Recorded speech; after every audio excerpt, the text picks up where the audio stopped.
बच्चों, आज हम बात करेंगे भारतीय अर्थव्यवस्था का विकास कक्षा 11 के लिए अर्थशास्त्र में एनसीईआरटी पैटर्न पर, जो कि पूरे देश में आप इसे देख सकते हैं। मैंने यहाँ एक टेबल दी है अर्थव्यवस्था के विकास के बारे में। किसी भी अर्थव्यवस्था को विकास की दृष्टि से 3 क्षेत्रों में बांटा जाता है। पहला आप देख रहे हैं कृषि क्षेत्र, दूसरा उद्योग क्षेत्र और तीसरा सेवा क्षेत्र। भारतीय अर्थव्यवस्था भी अपने विकास की दृष्टि से इन तीनों क्षेत्रों में बटी हुई है। सबसे पहला आता है कृषि क्षेत्र। इस कृषि क्षेत्र में जो हम पढ़ेंगे उसमें पहला हम पढ़ेंगे भूमि सुधार।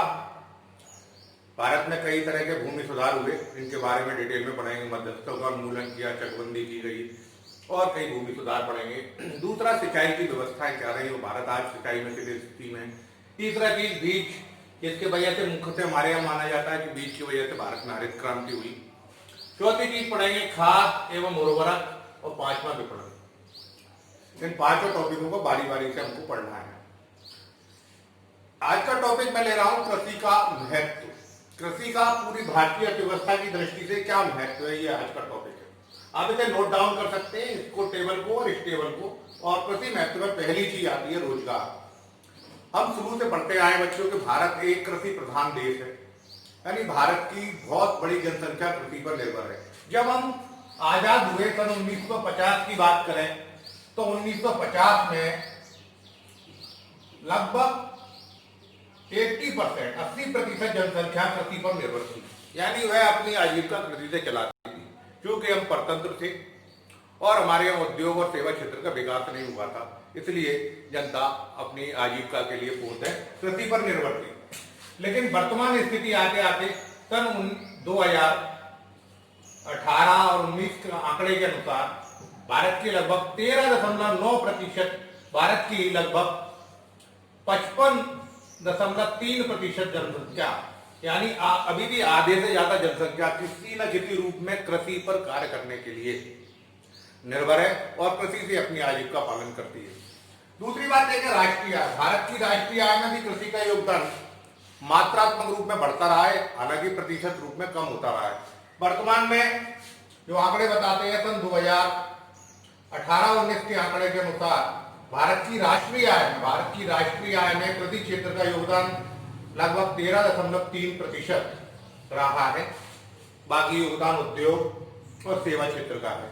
नेक्स्ट हम देखेंगे पूंजी निर्माण।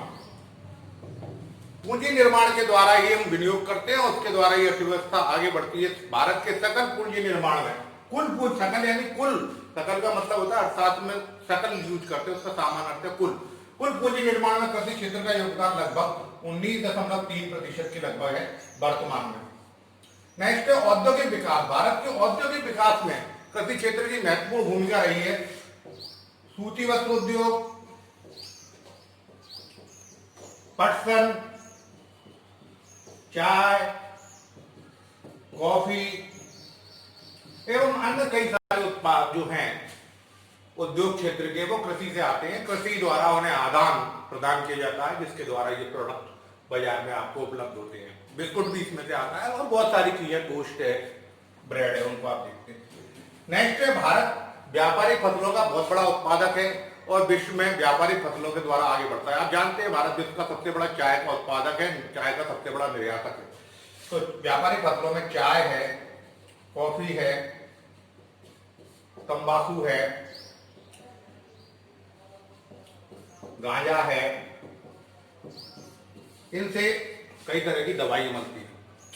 इनमें भी भारत बहुत बड़ा योगदान है भारत का, और उसमें योगदान है अंतर्राष्ट्रीय व्यापार में व्यापारिक फसलों का। नेक्स्ट है अंतर्राष्ट्रीय व्यापार, छठवां पॉइंट। पहला हो गया रोजगार, दूसरा राष्ट्रीय आय, तीसरा पूंजी निर्माण, चौथा औद्योगिक विकास। ये रहे चाय, कॉफी, पटसन, सूती वस्त्र। व्यापारिक फसलों में चाय, कॉफी, तंबाकू, गांजा, अन्य कई। अंतर्राष्ट्रीय व्यापार में भी कृषि क्षेत्र का बहुत बड़ा योगदान है। भारत जो विश्व निर्यात करता है, यानी भारत द्वारा जो कुल निर्यात किया जाता है, विश्व को जो भारत कुल निर्यात करता है, उस निर्यात में लगभग 18% निर्यात कृषि या उससे जुड़ी हुई वस्तुओं का होता है।